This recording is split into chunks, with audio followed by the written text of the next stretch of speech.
प्राप्त करने का सहज साधन, उत्तम साधन कौन सा माना? भगवान सदाशिव ने पार्वती से कहा, हे प्रिय, मुनि दुर्लभ हरि भक्ति नर,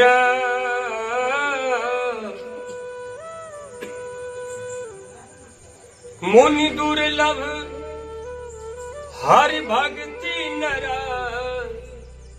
पावहि बिनहि प्रयास। जो यह कथा निरंतर, जो यह कथा निरंतर, सुनहि मान विश्वास। हे प्रिय, जो भक्ति मुनियों को भी अत्यंत दुर्लभ है, जो भक्ति मुनियों को भी अत्यंत दुर्लभ,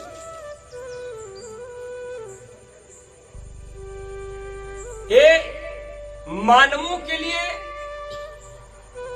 अत्यंत सरल है, इस कली काल में अत्यंत सरल है। कैसे सरल है? तो जो यह कथा निरंतर, हमारे राम कथा को, हमारे हरि के कथा को जो निरंतर श्रवण करे, जो सदा श्रवण करे, उस व्यक्ति के लिए ये राम कथा, ये हमारे प्रभु सरल हो जाती है। जिस भक्ति को मुनि जन भी जन्म जन्मांतर तक तपस्या करके भी नहीं प्राप्त कर पाते, कली में जो मानव, जो प्राणी अगर इस राम कथा का निरंतर श्रवण करे, अपने कर्णपुट से सदा पान करे, उसके लिए ओ परमात्मा सहज हो जाए। ऐसा जान करके आज हम सबको भगवान के चरणों से प्रीति रखना चाहिए। कर्म में त्रुटि हो जाने से, भगवान के आदेशानुसार अगर आप नहीं चले,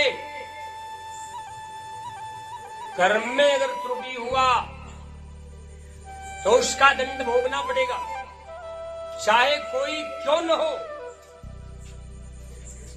एक बार लक्ष्मण जी ने निषाद राजगुह से कहा, शिंशुबा के नीचे, भगवान शिंशुबा के वृक्ष के नीचे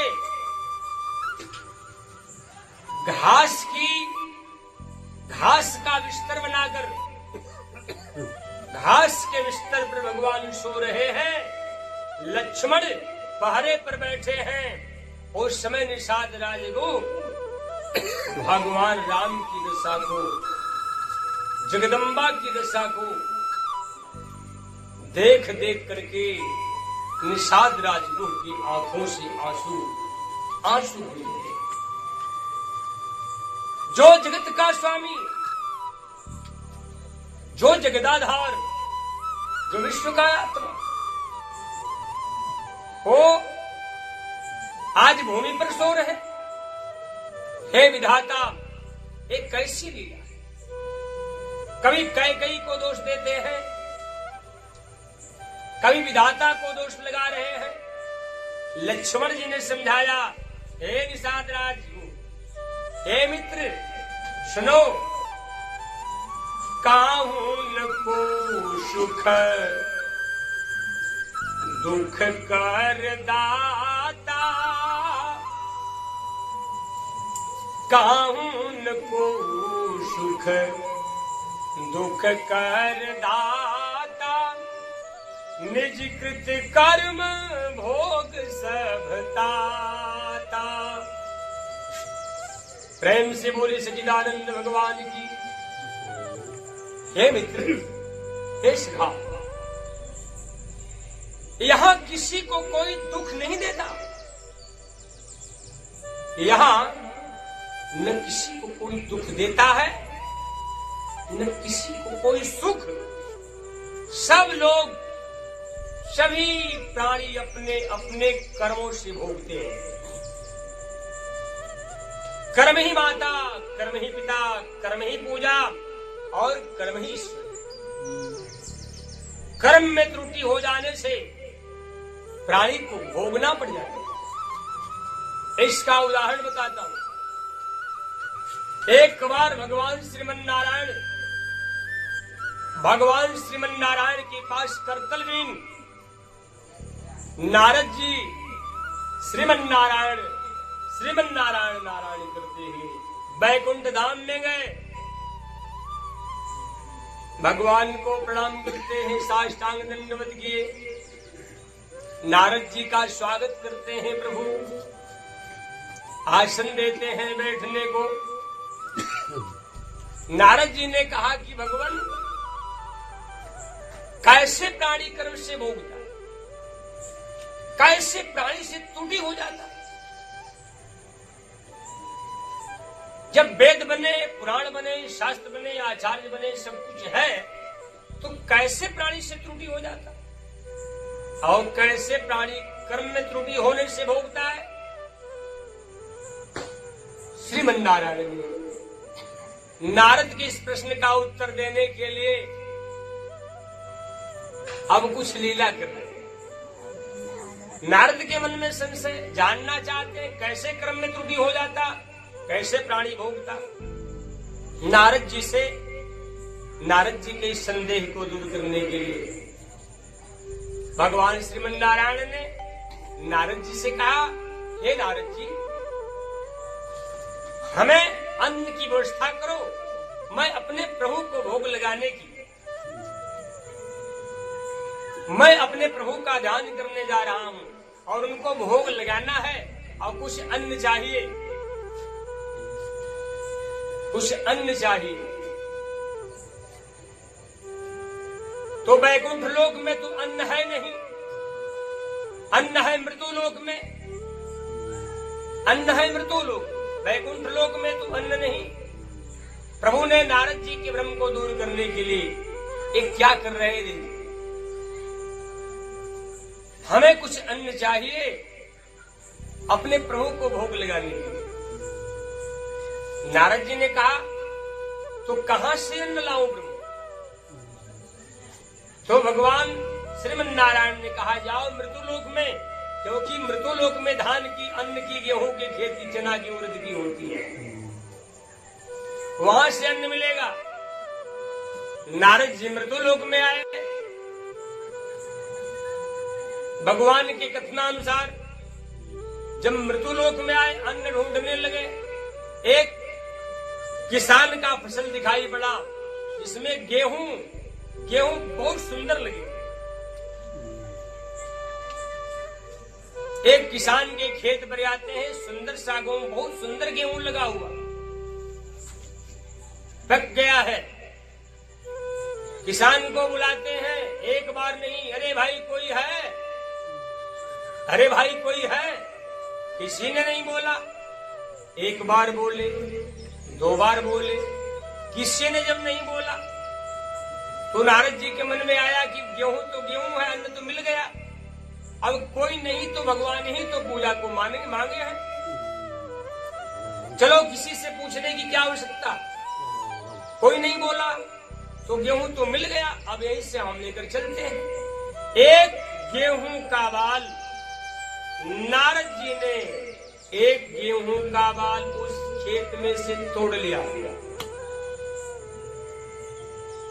भगवान श्रीमन नारायण के पास वैकुंठ लोक में आए और भगवान को गेहूं जब देते हैं तो भगवान श्रीमन नारायण ने कहा, हरि ने कहा, नारद जी आपने बहुत अच्छा कहा, अन्न तो ला दिए, लेकिन ये बताओ कि आपने अन्न लाया कैसे। ये मांग कर ला रहे हो या इसी तरह ले रहा है। नारद जी ने कहा कि प्रभु मैंने तो पहले बुलाया था, एक किसान के खेत पर गया, एक बार बुलाया, 2 बार बुलाया, कोई जब नहीं बोला तो हम सोचे कि चलो भगवान ही तो पूजा को मांगे, इसी तरह हम ले लेते हैं। इसलिए मैंने एक बाल उस खेत में से किसी से मांगा नहीं हूं। भगवान श्रीमन नारायण ने कहा कि नारद जी आपने तो गलती कर बैठे, बिना मांगे किसी का कुछ लेना नहीं चाहिए, बिना मांगे किसी का कुछ लेना नहीं चाहिए। इसलिए नारद जी इस गेहूं के बाल को तोड़ो। गेहूं का बाल तोड़ा गया, उसमें 12 दाना निकला। भगवान श्रीमन नारायण ने कहा नारद जी अब तुम एक करतल रखो और 12 दाना इसके अंदर है और जाकर 12 वर्ष तक नौकरी करो, जहां से एक अन्न लाए। इस गेहूं में 12 दाना है, 12 वर्ष तक जाकर उस किसान की नौकरी करो, क्योंकि बड़े परिश्रम से उसने उत्पन्न किया है, बिना मांगे आपने लाया है। नारद जी बड़ा चक्कर में पड़े, नहीं तो दंड भोगना पड़ेगा। भगवान के आदेशानुसार नारद जी,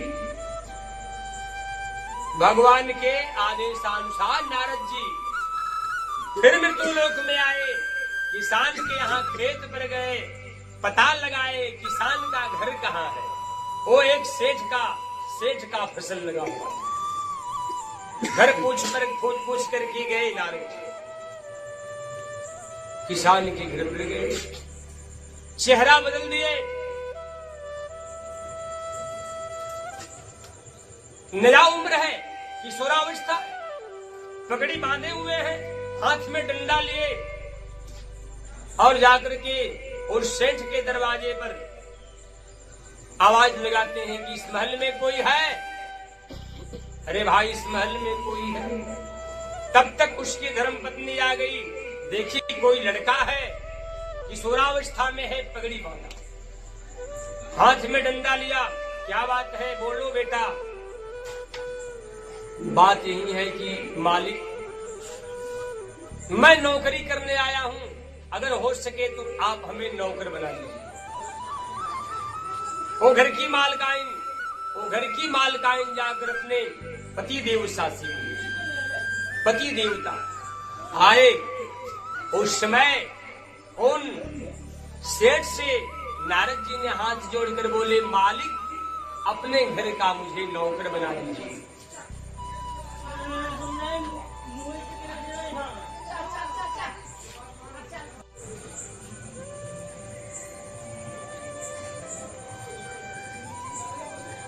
नारद जी की किशोरावस्था है, सर पर पगड़ी बांधे हैं, हाथ में डंडा लिए, दरवाजे पर खड़े हैं। सेठानी आई, बोलो बेटा क्या चाहिए। मालकिन मैं आपके घर नौकरी करना चाहता हूं। तो नौकरी करना चाहते हो तो मैं तो नहीं, लेकिन अपने पति देवता को बुला ले, जो कहेंगे होगा। पति को बुला कर लाती। सेठ से नारद जी ने हाथ जोड़कर कहे मालिक आपके घर नौकरी करना चाहते। उन्होंने देखा लड़का बहुत सुंदर है, हृष्ट पुष्ट है, घर का काम करने लायक है, बड़ा सुयोग्य लग रहा है, चलो ठीक है बेटा घर का नौकरी। एक कुदाली ले लो, जाओ खेत पर, खेत का कौन मारना है, हल जोतना है, आदि आदि सारे कामों को उन्होंने बताया। नारद जी ने ब्रह्मलोक छोड़ करके आज उस गेहूं का 12 दाना, गेहूं के 12 दाना का भारपाई करने के लिए एक सेठ के यहां नौकरी कर दी। नौकरी करते करते नारद जी को 11 वर्ष बीते। घर का सारा काम करते रह गए, कोई सेवा में त्रुटि नहीं हुई। और 11 वर्ष नौकरी करते करते 12वां वर्ष जब आरंभ हुआ तो 12वें वर्ष में मकर संक्रांति के समय में, मकर संक्रांति की काशी स्नान करने लोग गंगा स्नान करने जा रहे थे। उस समय गांव की बहुत सी नारियां मकर संक्रांति का स्नान करने वाराणसी जा रही थी। उस समय सेठ की पत्नी भी अपने सेठ से हट करने लगी कि हमारे आस पड़ोस से बहुत सी बहनें जा रही हैं स्नान करने, स्वामी अगर आपका आदेश हो तो मैं भी स्नान कर आऊं। सेठ ने कहा हम और तुम दोनों घर के परिवार हैं, हम ही 2 लोग, एक नौकर है, तुम चली जाओगी तो भोजन कौन बनाए? अरे यहीं स्नान कर लो, यहीं भगवान का ध्यान पूजन कर लो, वहां जाने से क्या फायदा? नहीं मानती है, हट करेंगे, मैं जाऊंगी गंगा स्नान। सेठ को बड़ा चिंता हो गया, तो उन्होंने सोचा कि चलो मैं तो नहीं जा सकता, लेकिन नौकर को लगा देता। नौकर को बुलाए, ए बेटा इधर आओ, बैलगाड़ी लेकर आओ। पहले बैलगाड़ियां चलती थी, आज तो बहुत सारी गाड़ियां निकल गई अनेकों प्रकार की, पहले बैलगाड़ियां ज्यादा चलती थी। सेठ ने नौकर को बुलवाए, नौकर आए, हाथ जोड़कर खड़े हो गए, मालिक क्या आदेश? जाओ बैलगाड़ी लेकर आओ।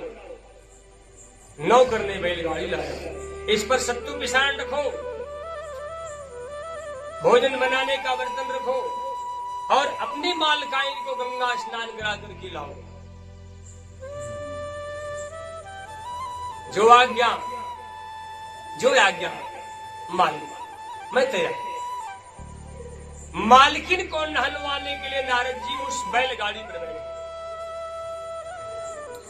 बैलगाड़ी जब लेकर चले, चलते चलते काशी के नजदीक जब आए तो एक तालाब था।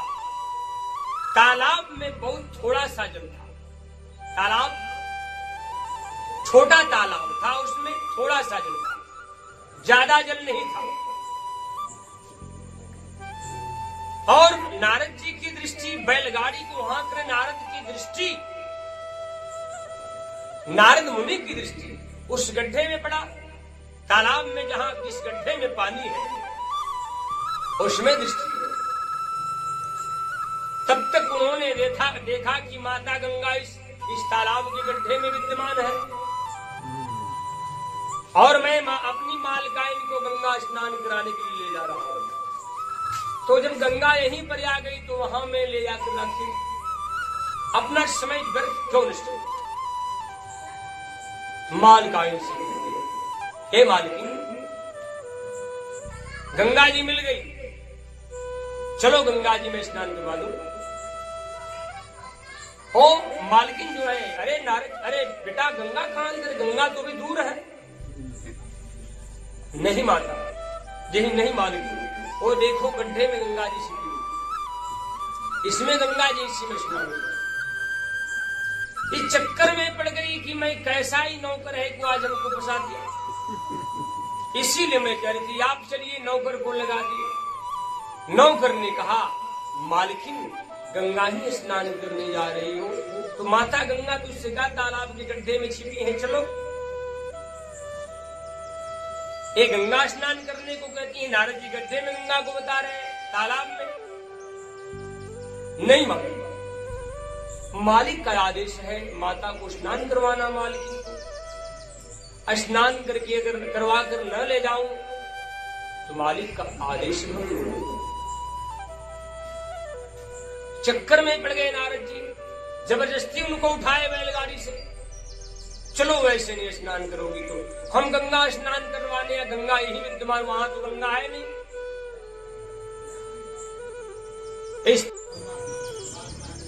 मालकिन को उठा कर ले गए नारद जी, गड्ढे के पास बैठा दिए। मालकिन क्रोध से भर गई, जबरदस्ती उस गड्ढे में से जल निकाल करके मालकाइन के शरीर पर फेंकने लगे। उन्हें नहलवा दिए और मालकाइन अब बोलना ही बंद कर, मैं तो बर्बाद होगी। भैया ऐसा नौकर मिल गया कि हमको तो बर्बाद कर डालो। इस गड्ढे में गंगा को कह रहा है, कहीं गड्ढे में गंगा होती है? गंगा इस गड्ढे में कैसे आ सकती? इसलिए मालकाइन को संतुष्टि नहीं हुआ। नारद जी के मन में ये विचार बना कि मेरे नहलवाने से क्या फायदा जब हमारी मालकाइन संतुष्ट।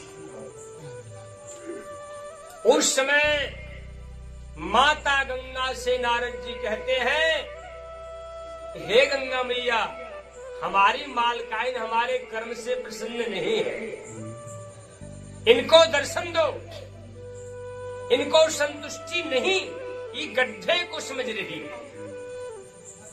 नारद जी ने कहा, अर्थात नौकर ने कहा, हे गंगा मैया, ये आपको नहीं समझती, मालकाइन हमारी गंगा स्नान करने चली, इनको विश्वास नहीं कि गड्ढे में तुम हो। इनको विश्वास जैसे हो वही काम कर दो मां, इनको दर्शन दे दो, तब संतुष्ट हो। गंगा ने नारद की इस प्रार्थना पर प्रकट हो गई। गंगा जब प्रकट हो जाती हैं तो उस समय गंगा जी को मालकिन जब देखती हैं श्वेत वस्त्र में माता गंगा को जैसे सूर्य में अनंत प्रकाश भरा पड़ा, वैसे गंगा में प्रकाश निकल रहा है। तेजोमय माता के विग्रह को देख करके मालकिन चरणों में जीवन को सफल। नारद जी ने मालकिन के संदेह को भ्रम करने के लिए प्रश्न कर दिया माता गंगा से कि हे माता गंगा, अपना घर, अपना नदी, अपना घर स्थान छोड़कर गड्ढे में तुम क्या कर रही हो?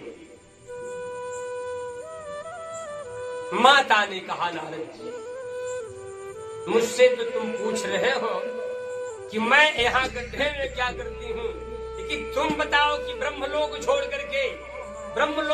करके इस किसान के घर तुम क्या कर रहे हो? इन सेठ, इन मालकाइन के घर तुम क्या कर रहे हो? नारद जी मुस्कुराने लगे कि हे नारद जी, गंगा में और नारद जी में वार्तालाप होने लगा। नारद जी ने कहा, माता गंगा, तुम इस गड्ढे में क्या कर रही हो? माता गंगा ने कहा, क्या बताऊं आज के दुनिया के लोगों को, इस कली के लोगों को, जीवन भर खट करके पाप करता है लोग, मांस, मदिरा, हिंसा, शराब, वेश्या प्रति आदि, जीवन भर खट कर पाप करता है।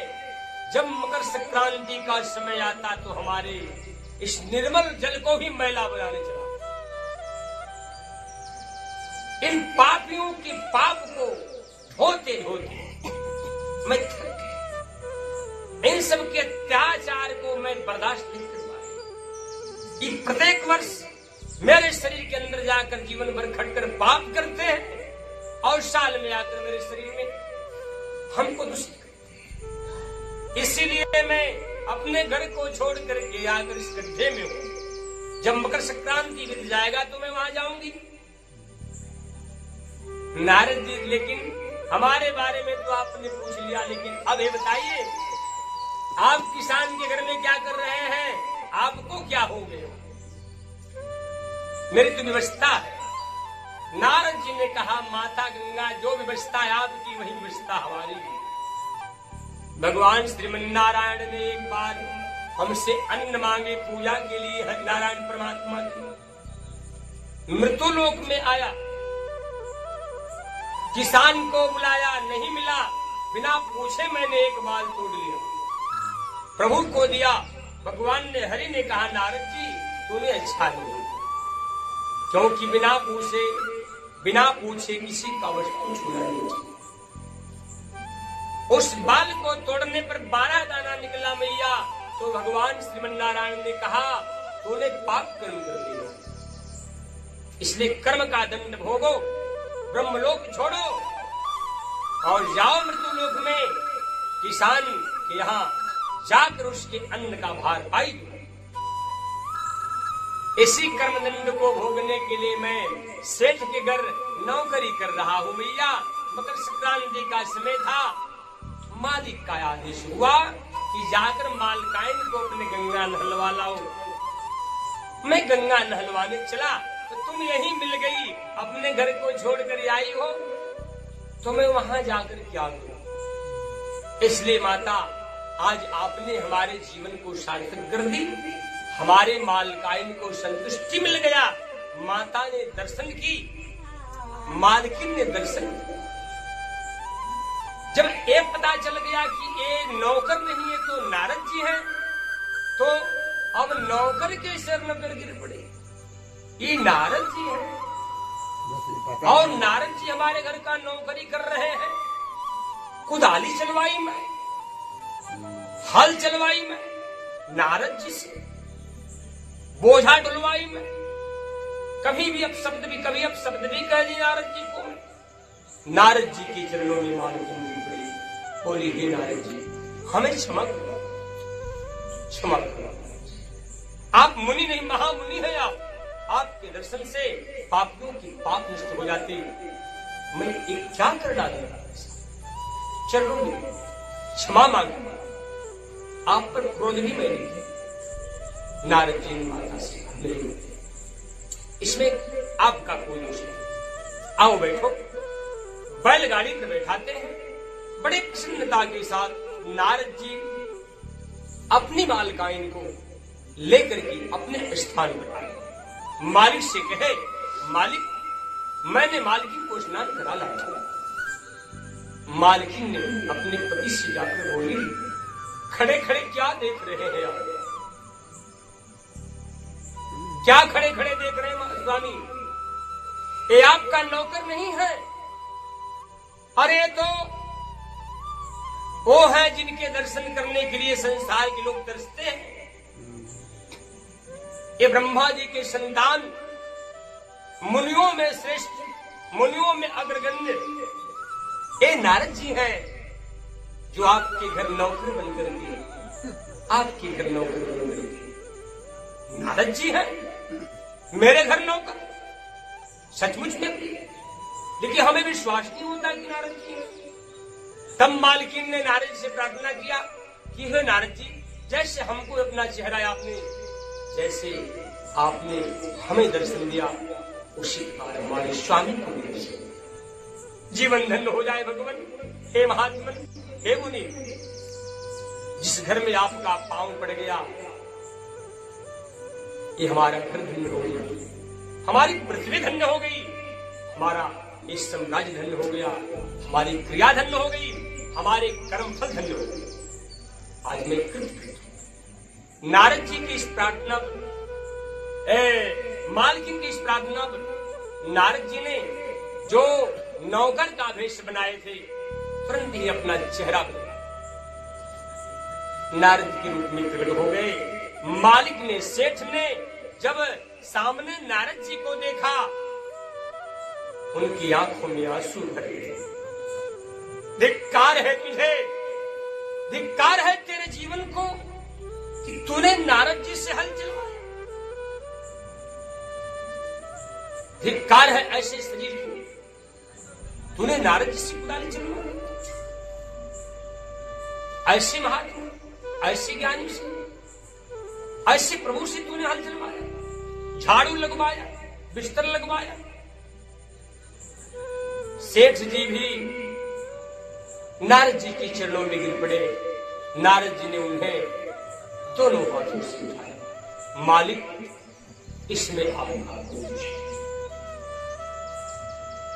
मैं अपने कर्म के दंड को भुगतान करने आया था। कर्मदंड भुगतान, कैसा कर्मदंड? नारद जी ने बताया, एक समय की बात है, श्रीमन नारायण हमारे इष्ट देवता ने, प्रभु ने अन्न मांगा आपके उस खेतों पर आया, मैं आपको बुलाया, आप नहीं मिले। आपसे बिना पूछे आपके खेतों में से मैं एक बाल ले गया था, उस बाल में 12 दाने निकले। हमारे प्रभु ने कह दिया बिना पूछे लाए हो नारद जी, इसलिए इस कर्म का दंड भोगना पड़ेगा, ये पाप होगा, इस अन्न का भार पाई दो। इसलिए इसी कर्मदंड को भोगने में आपके पास आया हूं मालिक। आज हमारा 12 वर्ष पूर्ण हो गया। अब मैं अपने लोग दोनों प्राणी, दोनों दाम्पत्य, पति पत्नी नारद जी के चरणों में पड़े, क्षमा मांगे, हमारी गलती को क्षमा कर दीजिए और हमें आशीर्वाद दीजिए, ताकि हम सब आप प्रभु के शरणों की सेवा करते रहे। मान की हमें भूलना नहीं, सदा अपनी कृपा, अपनी छत्र छाया हम सब पर बनाए रहे। अपने चरणों की भक्ति दीजिए। हम सब क्या करें, हमें ज्ञान प्रदान कीजिए।